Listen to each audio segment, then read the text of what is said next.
చేసి ఎవరికైనా రిప్ కేసు అది ఇరిగిపోయే ఛాన్స్ ఉంటుంది. సో ఎవరు కూడా ఇటువంటి ఎక్స్పెరిమెంట్స్ క్లాస్ రూమ్లో ఎవరు చేయొద్దు. పెద్దవాళ్ళకి ఎలాగో తెలిసి చేయరు, కానీ చిన్నపిల్లలు మీ గురించే చెప్తాను. ఓకే, ఇది చేస్తున్నాం కదా మీరు వెళ్ళి అక్కడికి వెళ్ళి చేయొద్దు. ఓకేనా?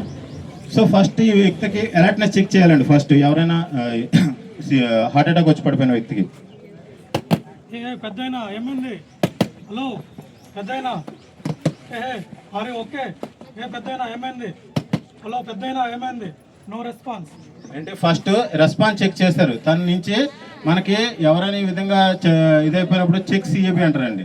సిఏబి అంటే సర్క్యులేషన్. నెక్స్ట్ ఇప్పుడు ఆయన ఎటువంటి రెస్పాన్స్ ఇవ్వలేదు కదా, సిఏబిలో సర్క్యులేషన్, ఆ తర్వాత ఎయిర్వే, బ్రీతింగ్, ఈ మూడు చెక్ చేస్తారు. ఫస్ట్ ఇందులో భాగంగా ఆయన ఎటువంటి రెస్పాన్స్ ఇవ్వలేదు. నెక్స్ట్ ఏంటి, సర్క్యులేషన్ చెక్ చేస్తారు. సర్క్యులేషన్ చెక్ చేసినప్పుడు ప్రతి ఒక్కరు ఇక్కడ చెక్ చేసుకోండి. క్యారోటిడ్ పల్స్ అని ఉంటాయండి. ఇక్కడ ఏంటి, క్యారోటిడ్ పల్స్. అలాగే ఇక్కడ రేడియల్ పల్స్ అని ఉంటాయి. ఓకే, ఇక్కడ బ్రేకియల్ పల్స్ అని ఉంటాయి. ఈ క్యారోటిడ్ పల్స్ అనేవి ఓన్లీ మనం పెద్దవాళ్ళకి మాత్రమే చూస్తారు, బ్రేకియల్ పల్స్ చిన్నపిల్లలకి. ఓకే, సో ఇందులో ఏంటంటే అందరూ ఇక్కడికి క్యారోటిడ్ పల్స్ ఎందుకు చెక్ చేస్తారు, రేడియల్ పల్స్ ఉన్నాయి కదా, ఇవి కూడా చెక్ చేయొచ్చు కదా. ఎందుకు చెక్ చేస్తారండి, ఇది హార్ట్కి దగ్గరగా ఉంటుంది. అలాగే ఒక వ్యక్తి చనిపోయిన తర్వాత అన్నిటికంటే లాస్ట్ ఆగిపోయే పల్స్ ఏదైనా ఉందంటే అది క్యారోటిడ్ పల్స్. ఓకే, ఏంటంటే ఈ పల్స్. సో అందువల్ల మనకి ఈ క్యారోటిడ్ పల్స్ అనేది చెక్ చేయడం జరుగుతుంది. ఫస్ట్ పల్స్ చెక్ చేస్తారు. పల్స్ ప్రెజెంట్ ఉంటే మనం ఏంటంటే ఎటువంటి సిపిఆర్ అవ్వరాదు. పల్స్ ఆబ్సెంట్ అయితేనే సిపిఆర్ అవ్వాలి.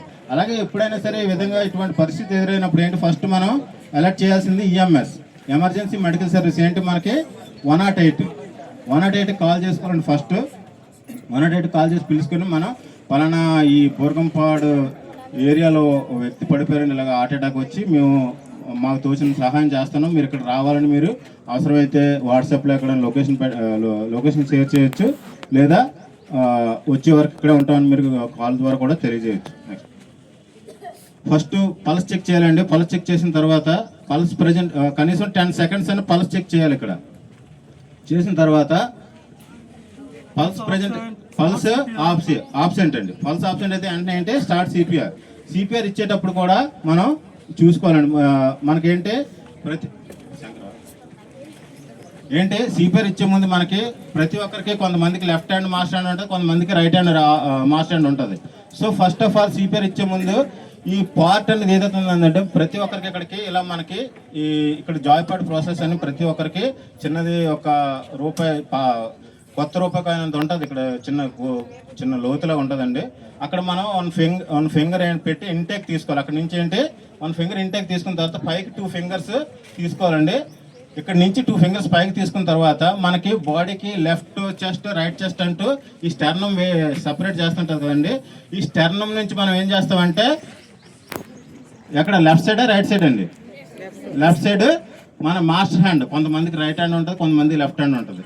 సో మాస్టర్ హ్యాండ్ అనేది ముందు కింద పెట్టాలి. దాంతో ఆ హ్యాండ్తో వేరే హ్యాండ్కి ఏంటి ఇంటర్లాక్ చేయాలి.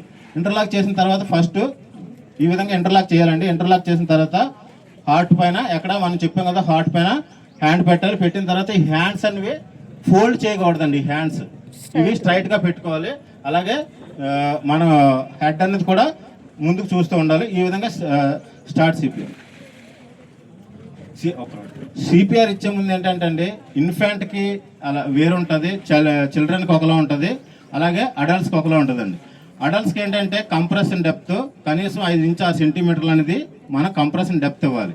అంటే మనం ఈ అడుస్తాం కదండి, అడిచేది కనీసం ఒక 5 నుంచి 6 సెంటీమీటర్లు దాని ప్రెజర్ పడాలి. అలాగైతేనే ప్రాపర్ సిపిఆర్ అనేది అందుతుంది. సో అది చూడాలి.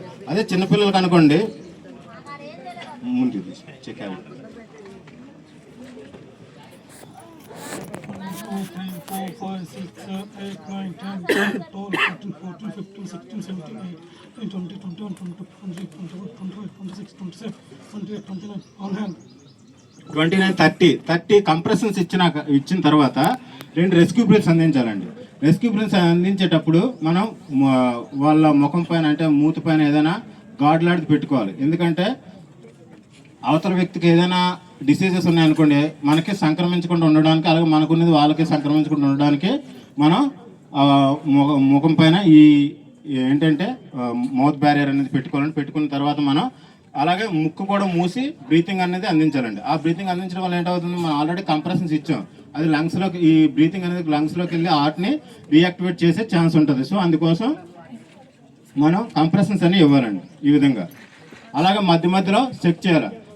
ఒక నిమిషానికి కనీసము 100 నుంచి 120 కంప్రెషన్స్ ఇది ప్రాపర్గా ఇచ్చినట్లయితే ఈజీగా ఎవరైనా హార్ట్ అటాక్తో చనిపోయిన వ్యక్తి బ్రతికే ఛాన్స్ ఉంటుందండి.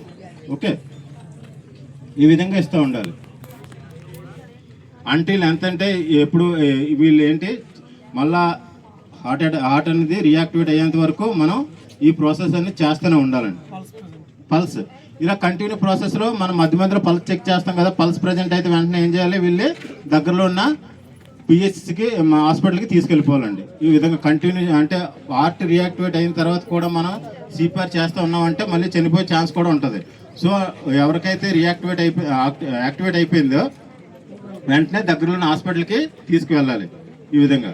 నెక్స్ట్ అదే చిల్డ్రన్కి అనుకోండి, పెద్దవాళ్ళకైతే 2 హ్యాండ్స్తో చేశారు కదా, అదే చిన్నపిల్లలకి అదే 1 నుంచి 9 సంవత్సరాల లోపు ఎవరైతే ఉంటారో మధ్యలో ఉంటారో వాళ్ళకి ఏంటంటే సింగిల్ హ్యాండ్తో కంప్రెషన్స్ ఇవ్వాలండి. ఈ విధంగా ఇచ్చేటప్పుడు ఏంటంటే వీళ్ళకి కూడా సేమ్ పర్ మినిట్కి 100 to 100 రెస్క్యూ బ్రీత్స్ అందించాలి.